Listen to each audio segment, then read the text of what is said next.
Halo, assalamualaikum warahmatullahi wabarakatuh.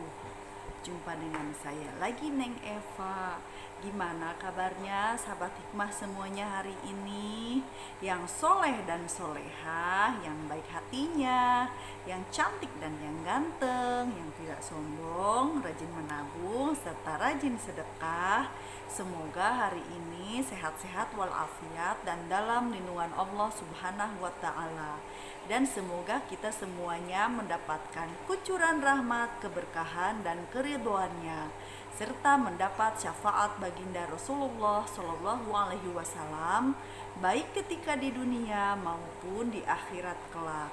Amin amin amin ya robbal alamin. Baik sahabat hikmah semuanya, sebelumnya saya akan mengingatkan bahwa video konten YouTube ini dibuat untuk umum dan bagi siapa saja yang mau mengambil pelajaran, manfaat, serta hikmah di dalamnya, serta untuk pertumbuhan dan perkembangan jiwa kita setiap harinya. So, semangat terus, kita belajar berbenah setiap hari ya, karena sampai kapanpun kita adalah pelajar di muka bumi ini. Semangat terus, semangat. Nah, baik sahabat hikmah semuanya, kali ini saya akan membahas tentang ya diangkat dari kisah nyata ya. Jadi kita bisa mengambil hikmah dari kejadian ini tentang sebuah keyakinan gitu kan. Nah, jadi ceritanya ini sih saya sendiri ya, saya sendiri sama sahabat saya gitu kan. Ceritanya saya itu baru pulang kampung. Nah, terus sahabat saya itu karena mungkin dia kangen gitu kan sama saya, ngajak jalan-jalan ke tempat saudara saya yang ada di sebuah pegunungan rumahnya, kampungnya gitu kan. Nah, saat itu saya itu males banget ya karena memang lagi keadaan baru pulang dan juga memang keadaan sedang berpuasa sunnah. Mohon maaf ya, saya nggak untuk ria, tapi ini lagi ibaratnya lagi menceritakan tentang saking malasnya memang situasi saya memang lagi seperti itu gitu. Nah, terus saya bilang aduh saya males, please please kata dia gitu kan, please please katanya, tolonglah kita jalan-jalan katanya, JJS naik motor saya udah di depan nih, udah manasin motor gitu kan. Terus akhirnya saya nggak mau, saya males, saya tuh ragu gitu kan untuk keluar. Nah, akhirnya dia itu nyamperin saya ke rumah. Kalau sudah ke rumah kan ya sudah, mau tidak mau saya ganti baju, akhirnya saya ngikutin dia pergi jalan-jalan gitu kan. Nah, pada saya sudah boncengan naik motor sama teman saya itu, sama sahabat saya itu.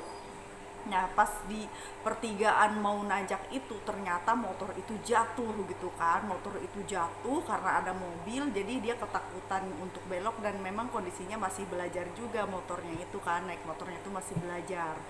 Akhirnya jatuh. Udah jatuh ya sudahlah, lecet-lecet kan, baret-baret. Nah, terus akhirnya jadi gimana nih, udahlah kita lanjutkan aja, kita kan lecetnya sedikit gitu kata teman saya. Aduh, aku bilang lu badan gue mulus-mulus jadi lecet-lecet gara-gara di sini gitu kan. Ya udahlah ya Allah gitu, saya udah ridho aja deh gitu kan, mau nggak mau gitu kan, namanya udah terjadi ya sudah, nikmati gitu kan. Nah, akhirnya kita ke gunung itu gitu, jalan-jalan gitu kan. Nah, sampailah di rumah saudara saya gitu kan. Nah, sudah sampai di rumah saudara itu, akhirnya di situ tuh ya tanpa terduga gitu kan, dikasih cawu itu sama teman saya, sama saudara saya itu gitu. Ini Neng katanya, ini buat Neng, bagi dua katanya gitu kan, sama boboh bagi dua gitu. Nah, akhirnya bagi dua tuh sama teman saya, tapi karena itu saudara saya jadi saya yang dikasih yang lebih banyak. Alhamdulillah gitu kan. Nah, dikasih cawu saturui. Oh iya, saya lupa, cawu saturui itu artinya pisang setandan ya, pisang yang itu loh, yang pisang yang dari ujung sini sampai ujung sini panjang. Jadi ada pisang pisang pisang bersikat-sikat, bersisir-sisir gitu. Saya tidak tahu bahasa Indonesianya, mungkin itu pisang setandan kali ya.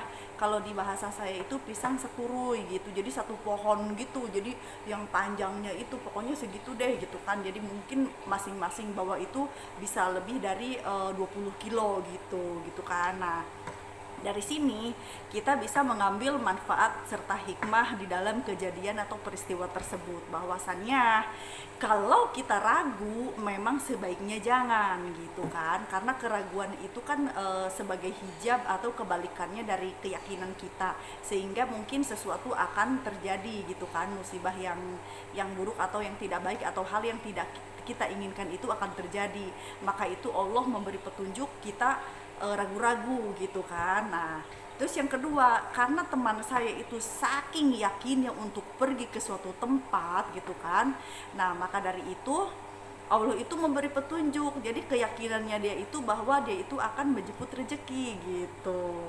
Ya, jadi akhirnya yang satu ragu karena mungkin Allah memberi petunjuk akan ada musibah, dan yang satu diberi petunjuk keyakinan karena akan mendapatkan suatu rezeki gitu. Karena memang dua-duanya jatuh dari motor gitu kan, sebagai ganti dari musibah itu Allah memberikan rezeki yang tidak terduga gitu. Nah, jadi intinya semua kejadian atau semua musibah yang menimpa kita tentu ada hikmahnya, ada sisi baiknya gitu. Walaupun mungkin harus mengalami musibah dulu, atau hal yang tidak baik atau hal yang buruk itu harus terjadi dulu sebelum mendapatkan rezeki. Itu namanya sengsara membawa nikmat.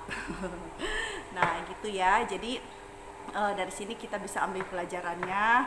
Jadi yang mana yang lebih dominan untuk yakinnya itu, waalaikumsalam Pak. Oh maaf, dipakai syuting.